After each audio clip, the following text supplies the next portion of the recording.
Ed Matthews has officially knocked out Simple Simon in the first round of their boxing match on Kinpyn. It's all a bit mad. For me personally, I was rooting for Simon. You know, everyone was saying Ed was going to knock him out in the first round. I didn't believe it per se until the fight obviously happened. And this is the breakdown of that fight. We're going to be going over why Simon lost, what Simon did wrong, what Ed did right, what happened. Let's get into it.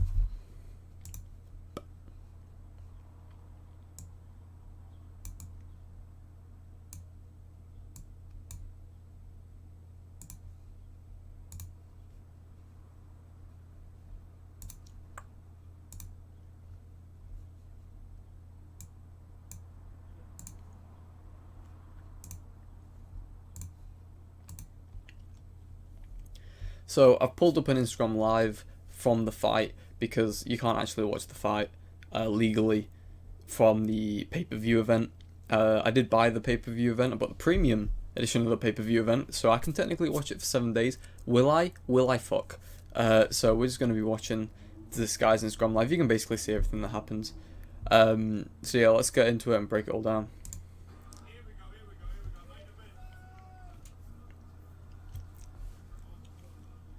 So one thing I actually noticed before the fight happened was Simon was shitting himself, okay? Now, let me tell you something. Ed was super excited for this fight. You could see him, you know, cheering, roaring, going crazy, screaming before the fight. And trust me, Ed said, oh, his cardio's bad already. If he kept that energy up, honestly, if it went to the third or fourth round, he'd be fucked, okay? Would Simon be equally as fucked? Who knows? Alright, because we obviously didn't see it happen. And that should have been the game plan for Simon, but obviously that's not what he did. So let's just, yeah, let's carry on. But yeah, Simon was bricking it, and he didn't perform to how he should have performed. Oh, also, let's just talk about the mismatch here. This is a 52-year-old versus a 19-year-old. 19-year-old hits the gym, stays in shape, all that malarkey, you know, is just physically so superior because of his age that it's actually kind of embarrassing. You won't catch me. I mean, like, I sparred someone who was in their 40s once, and I felt like a bit bad for that. And he was a trained fighter, an amateur fighter. Okay, this is a random 52-year-old bloke just from the internet. It's embarrassing, Fred.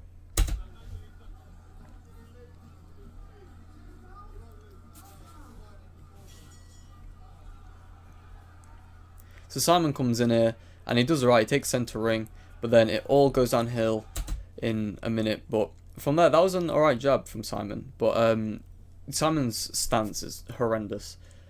He's got his hands so far away from his face that he can't physically defend himself. Ed's just going to hook around that. He's just going to break through it with straights. There's nothing Simon... He just keeps trying to flick away the punches as well with both hands. I've seen people try and do that in sparring, in fights. It doesn't work, okay? You will never hear a boxing coach tell someone to block with both hands, because it never works. There, that was the big punch of the fight. It was... Simon goes, like, down, I guess, for a punch.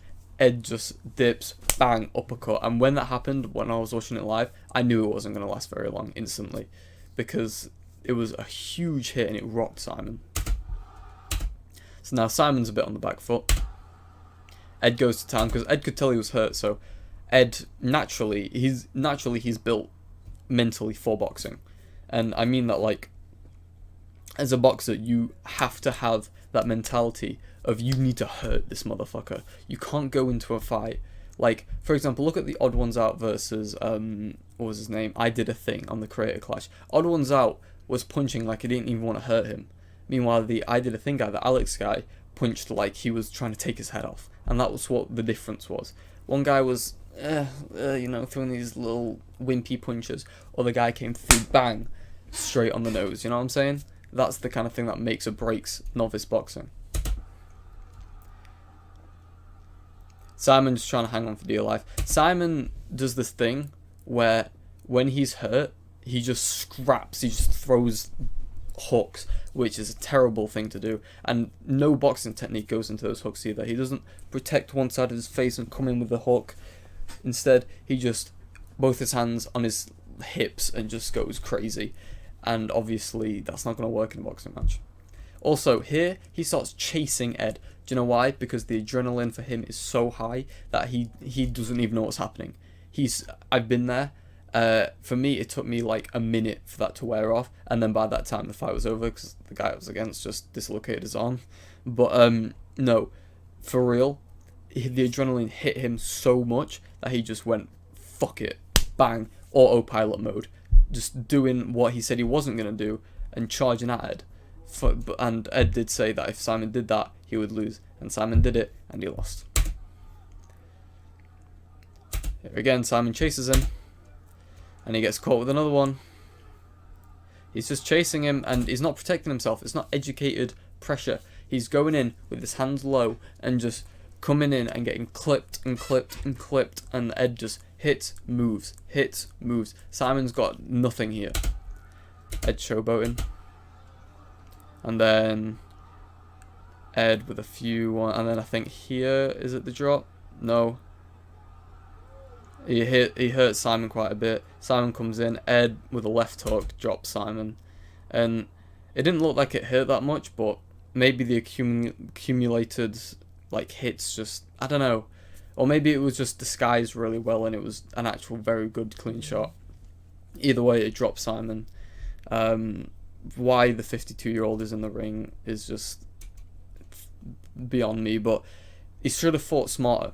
What Simon should have done is lost the first 2 rounds and then just try to outwork him in the 3rd, 4th and 5th. But or just genuinely, if he really thought, you know, fuck, I'm incapable of beating this guy, just try and last as long as possible, just survive. You know, then he would have got some more respect, because this isn't real boxing. This is, you know, this barely even influencer boxing.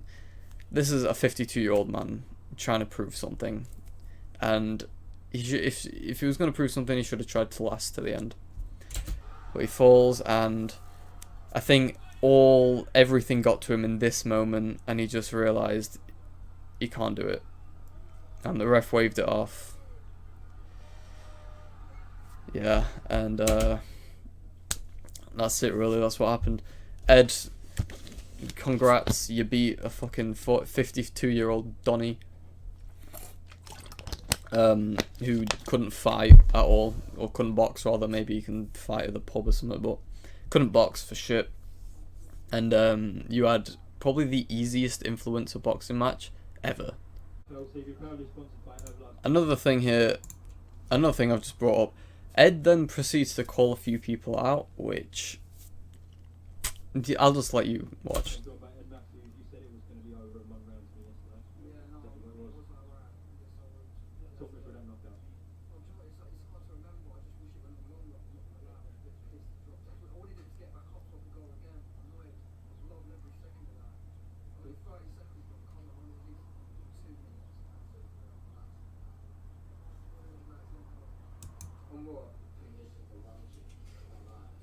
He's never jumped on a live duck. Yeah,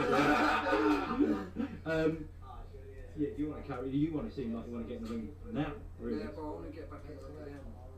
Yeah, I want to get back in the ring again. I can't lie, I was loving it, absolutely loving it. Are you going to do this again? Yeah, man. Listen, look, I said 2nd round. I thought I'd give Simon a bit of a chance, but Ed used his jab hook. Simon looked pretty, run at him.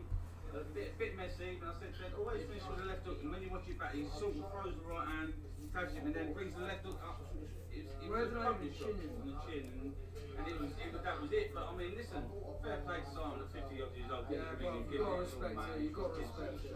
But this, like I said, I've had 3 weeks with him. Give me a full camp with him, and I guarantee he needs someone better, someone younger, someone fresher, like Hussein Gibbs, isn't it? You know what I mean? And I think he can knock people out as he goes on and on and on. I've got a serious right hook on me. Serious right hook. I got a serious right hook on me. Bro, shut the fuck up. Every novice boxer says that shit.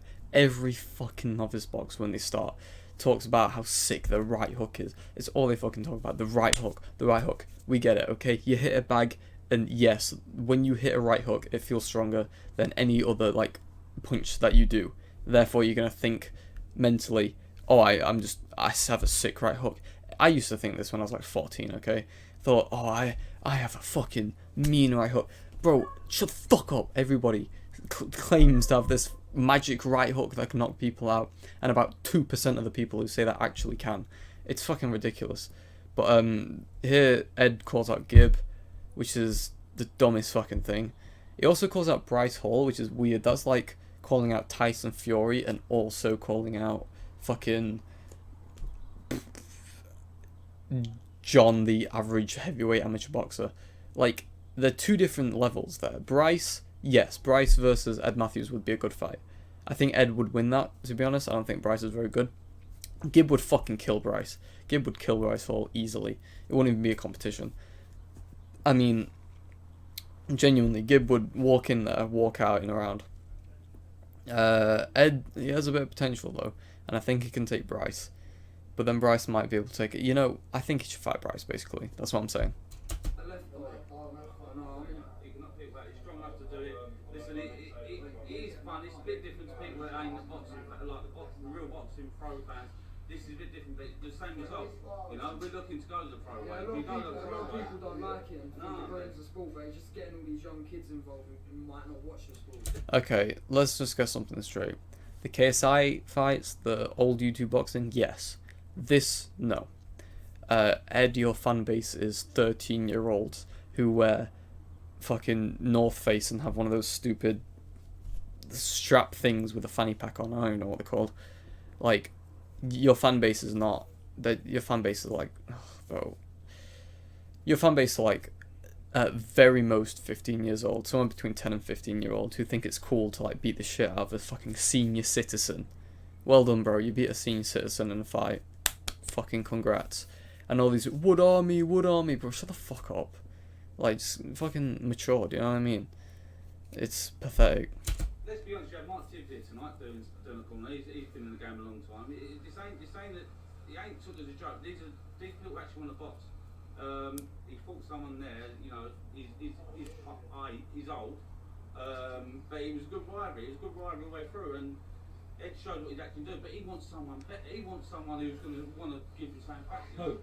Gib, bruv, let's fucking have it. Let's fucking have it, Gib, because I tell you what, you don't want it. I'll tell you that now.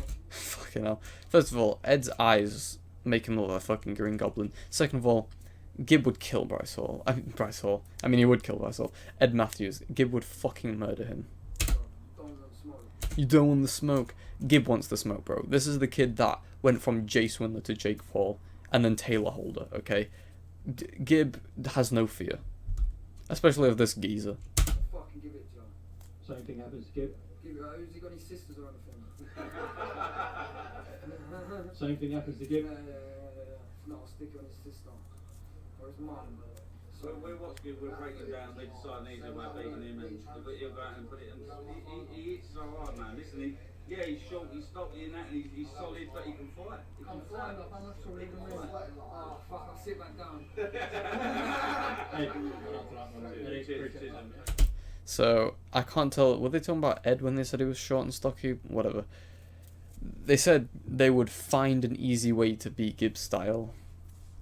Okay, sure, bro. Sure. Yeah, Taylor Holder's camp said that too. So did Austin McBrooms, and I'm pretty sure in, 15 days, McBroom's going to get laid out, so... As for the rest of the event, it's kind of meh. Luke Bennett got the shit kicked out of him, as we all knew, by a guy who I think had 2 weeks training? Something like that. Guy came in, 2 weeks notice, went in there, fucked Luke Bennett up, and I mean, we all called it because we saw Luke Bennett's training videos, and they were... You know when you can just tell someone can't fight, and no amount of training will ever let them be able to throw a good punch? That's Luke Bennett. Luke Bennett can't fight. Then we had that guy Paddy, whose fucking trousers fell down, and you could see his arse crack and his fat hanging out. That were a bit embarrassing. He lost as well, so really no dubs there for that guy. Apart from that, El Brook won. Who gives a fuck? If it was against Astrid, that would be hilarious, but it was some random Love Island star no one cared about, and it was a really boring fight. What was his name? Tempo Arts looked good. He looked good in the ring. That was probably the best boxing performance, maybe apart from Ed Matthews, in that entire show. Genuinely, it was very good. I think that's all I can really remember, apart from Ginty robbing the other guy he fought, which, yeah. Oh, Chef Dave fought Aaron Hunt, and I really wanted Chef Dave to win. Unfortunately, he didn't, but he got to round 2, and they seem alright with each other now. Aaron was a cunt throughout the whole press conferences, talking about I was going to knock him out. Bro, that ain't a friend. That's just some geezer, bro. If you have to feel like you have to be above your friends to be their friends, you're not their friend, bro. You're a fucking cunt. But, yeah, no, that was alright. Chef Dave did have a Stone Island shirt on the whole time, and 2 women as his cornermen. Why? I don't know. And I don't mean women like boxing women. I mean, like, I think they were like, I don't even know. They were just like in nice dresses. They were just there to like, I don't even know how to explain it. I think, like, I imagine the corner talk was just like, yay, you're doing good. Let's go. Thumbs up, gold star. One of them actually pushed him when he got knocked down. They pushed him up to get up, which I thought was hilarious. They were just having fun, to be fair, and you know, it is what it is. The whole event, Kinpyn, it was alright. I should have been there. I don't know why I got voted out. Yeah, I should have been there, bro. I had the most views video. But anyway, we're moving it. We'll get there eventually. Yeah, thanks for watching, guys.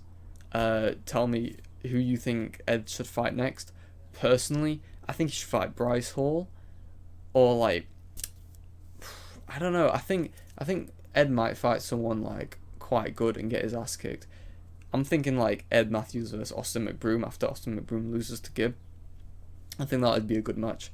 But apart from that, Bryce Hall, obviously.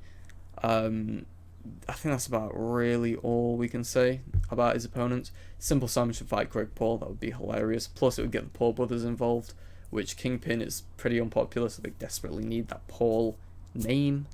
You know how it is, and coverage. Apart from that, looking forward to Social Gloves 2, kind of. The card looks kind of shit. I might make a video on it, but the card looks pretty shit apart from the main event, Gibb vs McBroom, which is sick. Then, of course, we have the Jake Paul versus Hazim Rahman, who was set up to fight Vidal Riley, and he would have definitely lost to Vidal, which is Jake's first pro boxer he's fighting, so that's something. And then we have the KSI card, KSI Al-Sabi, 27th, and we have the AJ vs Usyk fight in August. We have a stacked month, basically. From July 30th to August 27th, we have a stacked fucking month of just fights. I can't wait. I'll see you guys in the next video. Peace.